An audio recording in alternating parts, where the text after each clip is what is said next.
Shalom, sahabat Lexio Divina yang dikasihi Tuhan Yesus Kristus. Renungan kita hari ini, saya beri judul, Jangan Termakan Rayuan Maut. Dalam pesan Yesus kepada ketujuh jemaat di kitab Wahyu, pasal yang kedua dan ketiga, ada satu elemen yang muncul tiap kali dia menyampaikan pesan kepada jemaat-jemaat ini. Dan elemen itu memiliki ucapan yang sama dari Yesus Kristus. Siapa bertelinga, hendaklah ia mendengarkan apa yang dikatakan Roh kepada jemaat-jemaat. Apa maksud daripada ucapan ini? Ucapan ini merupakan bentuk kata perintah. Mendengarkan di situ adalah sebuah perintah yang harus ditaati. Dengan kata lain, Yesus mau mengatakan kepada setiap orang yang mendengar dan membaca pesan itu, kepada jemaat yang bertelinga, dengarkan perkataan Roh Kudus kepada jemaat-jemaat. Ini saya katakan sebagai sebuah panggilan untuk membedakan, the call to discernment. Bagaimana kita harus mampu membedakan suara apa yang kita dengar ini. Sama seperti telinga jasmani, dengan kita fokus, maka kemudian kita bisa membedakan, ini suara orang datangnya dari pinggir kiri kanan, atau datang dari belakang, atau datang dari atas, atau datang dari depan.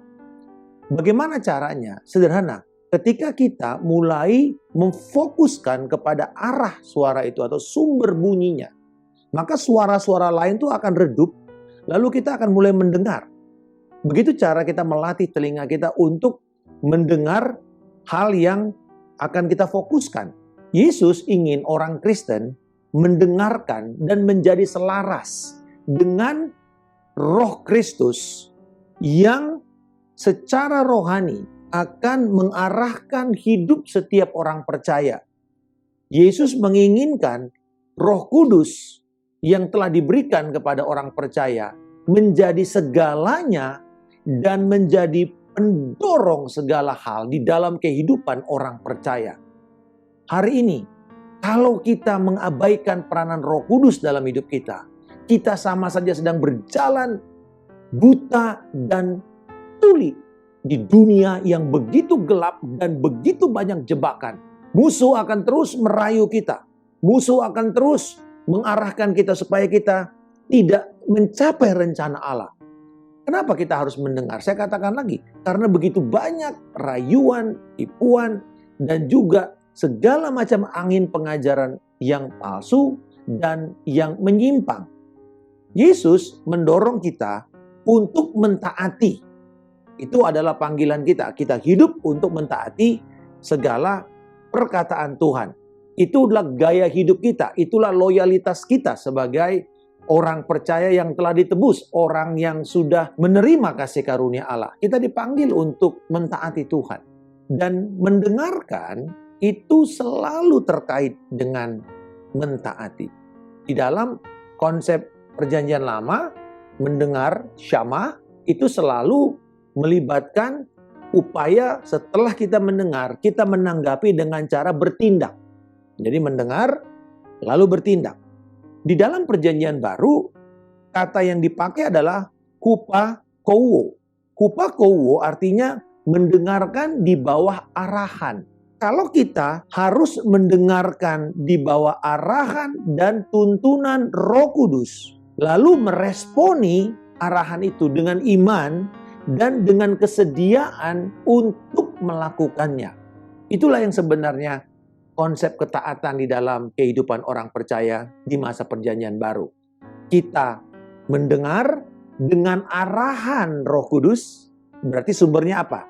Firman. Dan Roh Kudus akan mengarahkan, lalu kita meresponi itu dengan iman dan melakukan dalam ketaatan kita.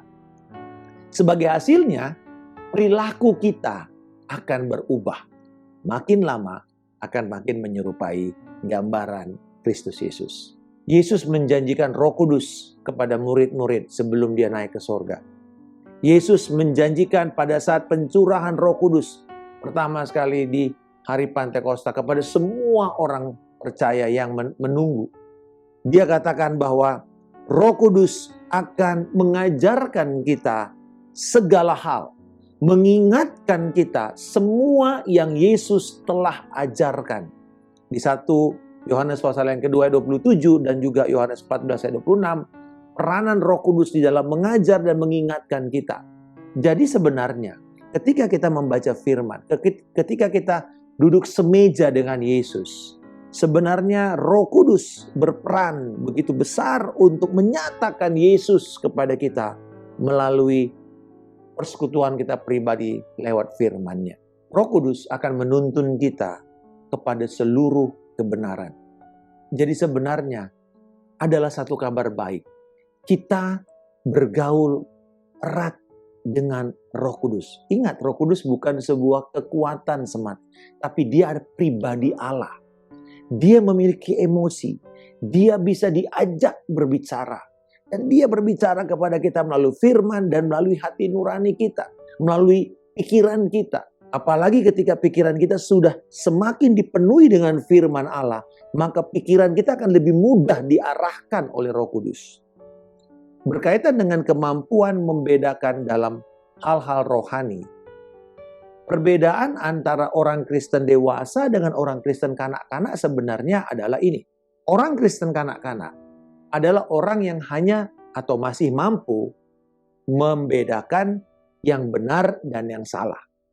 Tetapi orang Kristen dewasa adalah orang yang mampu membedakan hal-hal yang benar dan yang hampir benar. Orang bilang 11-12, bedanya tipis sekali.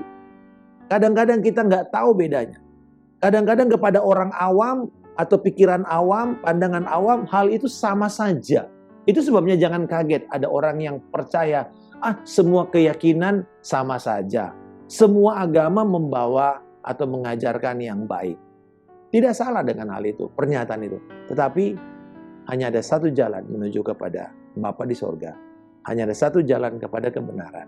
Hanya ada satu jalan kepada kehidupan yang kekal, yaitu melalui Yesus Kristus Tuhan. Dan firman kitab suci yang menjadi pewahyuan yang khusus diberikan Allah kepada setiap orang untuk mengalami pemulihan dan kehidupan kekal. Dengan kita mengerti apa yang benar, maka yang hampir benar ini akan lebih mudah kita bedakan. Pada saat ini, kita perlu melatih, mendengarkan apa yang Roh Kudus katakan. Dan si iblis, musuh kita, akan selalu melepaskan rayuan mautnya ini. Dan rayuan ini selalu melalui hal-hal yang berbau spiritual, hal yang berbau agama. Tetapi berbau agama tidak sama dengan yang sumbernya datang dari Roh Allah. Kebanyakan orang Kristen belum memiliki kemampuan membedakan atau membandingkan antara yang benar dan yang hampir benar. Agama dan kekristenan kelihatannya serupa, tapi tidak sama. Mungkin banyak mengajarkan yang baik, tapi menuntun kepada kebenaran, karena tidak ada satupun kita yang mampu melakukan kebenaran, kecuali manusia sempurna, Yesus Kristus, yang menjadi harapan kita. Dan Dia yang mengajak kita, memampukan kita untuk melakukan kehidupan yang benar itu. Bila kita mau percaya kepada Dia. Tidak sedikit saya melihat orang-orang Kristen yang tulus ya, tetapi karena belum terlatih membedakan hal-hal yang dari Roh Kudus, berakhir dengan pengajaran yang menyimpang, yang keliru. Kasihan sekali. Mereka tulus, tapi akhirnya dituntun masuk ke dalam kekeliruan doktrin, atau bahkan kepada hal yang sangat bertentangan dengan firman Tuhan. Akhirnya segala pekerjaan iman mereka yang sudah mereka bangun hancur. Kesaksian hidup mereka rusak karena cara berpikir dan memandang, cara hidup, memahami firman Tuhan yang keliru. Itu sebabnya ada istilah teologi yang keliru menuntun kepada gaya hidup yang keliru. Sebuah gereja kalau teologinya kemudian menyimpang, maka dia akan mulai menyimpang juga dalam tujuan sebenarnya yang Allah tetapkan sebagai gereja. Sahabat sekalian, Yesus mengatakan untuk mendengarkan apa yang Roh katakan kepada jemaat-jemaat. Berarti di sini kan jamak. Seringkali kita berkata, oke, Apa ya yang Tuhan katakan kepada jemaat kita? Oh ini, maka ini yang kita dengar. Betul. Tetapi juga jangan cuma itu yang kita dengar. Tuhan memberikan 7 gambaran, 7 kondisi gereja masa kini. Untuk semua apa yang kita lihat dalam kondisi gereja Tuhan, umat Tuhan, kita bisa lihat dengan 7 hal ini. Itu ibarat berlian ya, kan banyak cuttingnya itu. Nah kita bisa lihat gambaran gereja itu, tantangan gereja itu dari cutting-cutting ini. Jadi minimal di sini ada 7 cutting besar yang kita bisa lihat. Oh, ada gereja yang seperti ini. Oh, ada gereja yang sedang mengalami tantangan ini. Oh, ada gereja yang sedang mengalami ancaman seperti ini. Dan kita semua mempersiapkan diri. Sehingga ketika itu nanti datang kepada kita, kita sudah tahu harus berbuat apa. Ketika hal itu dihadapi, kita sudah tahu apa yang harus kita respon. Kita sudah menjadi peka dengan apa yang Roh Kudus katakan kepada kita. Marilah kita dengan serius mendengar, mempertimbangkan apa yang Yesus katakan kepada jemaat-jemaat melalui firman-Nya. Sahabat sekalian, inilah waktunya jemaat menjadi cermat terhadap segala angin pengajaran yang bertiup akhir-akhir ini. Dan jika kita mulai melatih kepekaan rohani kita, indera pendengaran rohani kita, maka kita akan terhindar dari rayuan maut iblis yang memang betul-betul membenci gereja, membenci orang percaya yang sungguh-sungguh teguh hati untuk melakukan firman Tuhan. Mari kita mendengarkan dan mengikuti tuntunan Roh Kudus di dalam hidup kita setiap hari. Dan kemudian dengan iman kita melangkah, meresponi, dan mentaatinya. Sebagai hasilnya, kita akan menikmati kemenangan-kemenangan rohani yang Tuhan sudah janjikan lewat firman-Nya. Kita bisa menang saat ini. Itu harapan kita yang Tuhan sudah janjikan. Bapa di surga, aku bersyukur Engkau memberikan Roh Kudus senantiasa berbicara kepadaku, mengingatkan aku, menegur aku melalui hati nuraniku. Tolonglah aku Tuhan untuk menyelaraskan seluruh hidupku dengan kehendak-Mu dan dengan keinginan Roh Kudus lewat firman-Mu. Di dalam nama Tuhan Yesus Kristus, aku telah berdoa dan mengucap syukur. Haleluya. Amin. Salam kemenangan. Saya Pendeta Markus Simanjuntak.